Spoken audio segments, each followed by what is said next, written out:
This would be a training on how to locate clients and do outreach in a way that's smart. Some just experiences that I've had that might prove helpful for you as a new outreach worker or as an outreach worker that's been doing it for a while that would like to continue to improve on your skills.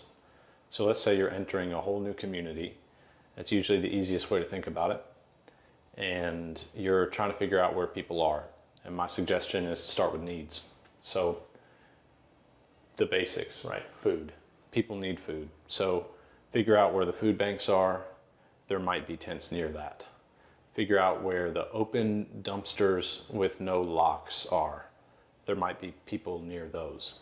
Figure out if there's somebody in this small town that gives out meals on Tuesday night at the restaurant for free to people who are homeless.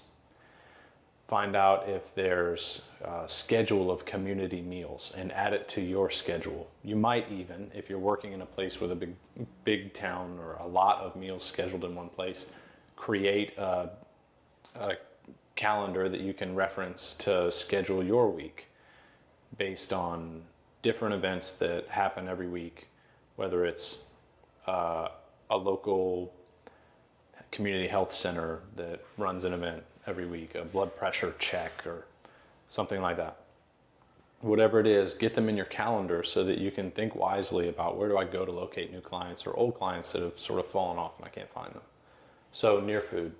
Specifically look around the backs of grocery stores and things like that. I find a lot of people that are significantly vulnerable in places like that, particularly just drive around. Is the dumpster accessible? Yes or no? Is the food there? Is there a place back there where they might have some income, so they're staying in the woods there, but they're coming in to buy things in that store and just want to stay close to the resource of food? Water, streams, things like that. People need to bathe, and people who aren't living in a shelter but living outside need a place to bathe, and so they'll often set up a tent in an abandoned building near a stream or something like that. You'll find that quite often. Shelter.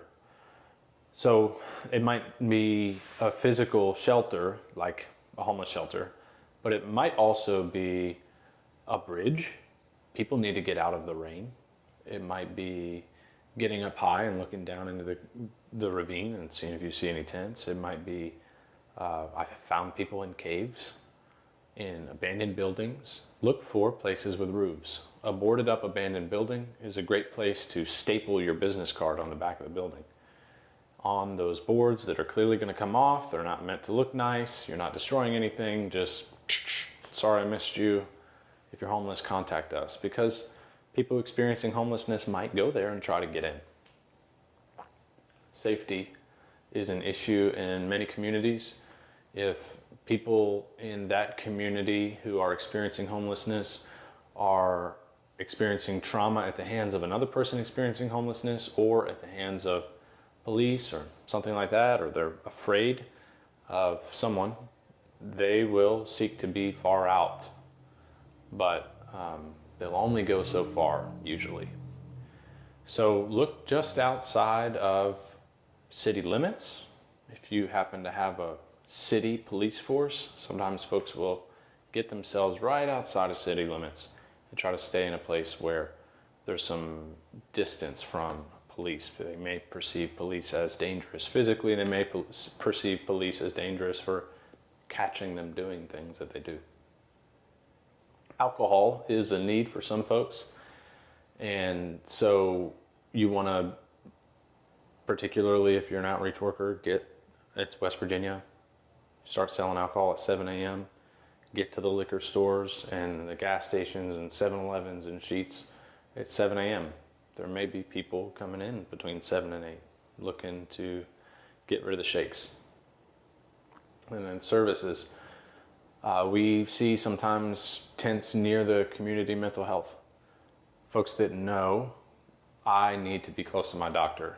The only one that is able to help me is my doctor, and so I need to be close to them. Or folks that are trying to stay close to the food bank or to the DHHR or whatever that is able to help them and assist them when they have need. Sometimes folks camp out near the Catholic Charities because people in there are nice to them. So neighbors, particularly in really rural places, an outreach worker's best friend is the community. For instance, doing outreach in a county with the largest town is 732 people. You want to get to know the guy that runs a gas station, and you want to get to know the lady that cuts hair, and you want to get to know the barber, and all those sorts of things in that little small town, because they're the people who get the scoop on the community. And you want to make sure that they have a way to get in contact with you, and that you reach out to them every once in a while and ask them. So get a phone number for that local barber and give them a call. You might be able to save the trip down there and not go every couple weeks. Maybe go once a month and physically look. And then another thing, look in HMIS. Sometimes there's information in HMIS, case notes that are accessible to you. Or where do they receive services? Are they in and out of the same place on a regular basis? Do they have entries and exits into a place that you may be able to call and find a case manager who knows how to find them again? Do they have a location or a phone number listed in HMIS? And then I want to make note of something for our outreach workers. From this point forward, I'd like our outreach workers, whenever you're dealing with someone who's not in a physical shelter, and you can't write the place where they stay based on something really simple, the corner of 1st and 5th. If you can't write it that way, if they're in a tent or something like that, I want you to get an app on your phone that will let you pull the GPS coordinates and enter those into HMIS. Where is it easiest to find you? The GPS coordinates of your tent, the longitude and latitude. If you can do that, then the next outreach worker can come and find them easily. And you, because you might have a lot of counties to serve, will be able to find them again. It's easy to, after a while, get the tent in the field over there mixed up with another tent in a field over there. So help yourself and help other people trying to serve that client. When you're doing outreach, your goal is the most vulnerable people.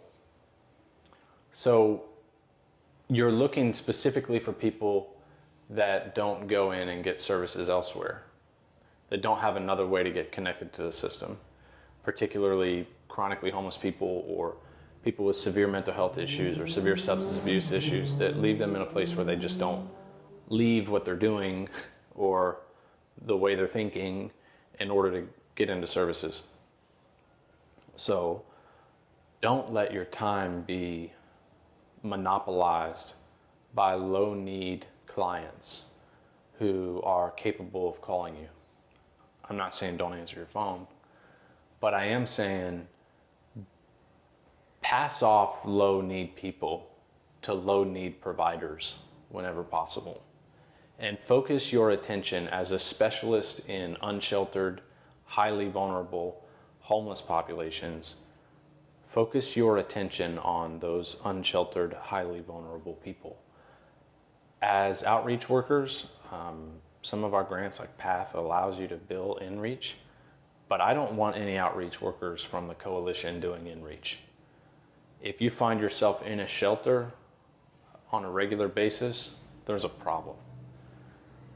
Your better solution is to teach the shelter to do that task, to get them on the phone with centralized intake and help them develop a plan so that folks who are staying there as a guest can, in the morning, rather than being kicked out at 7 a.m., they can wait in line to call centralized intake and have a phone call about housing.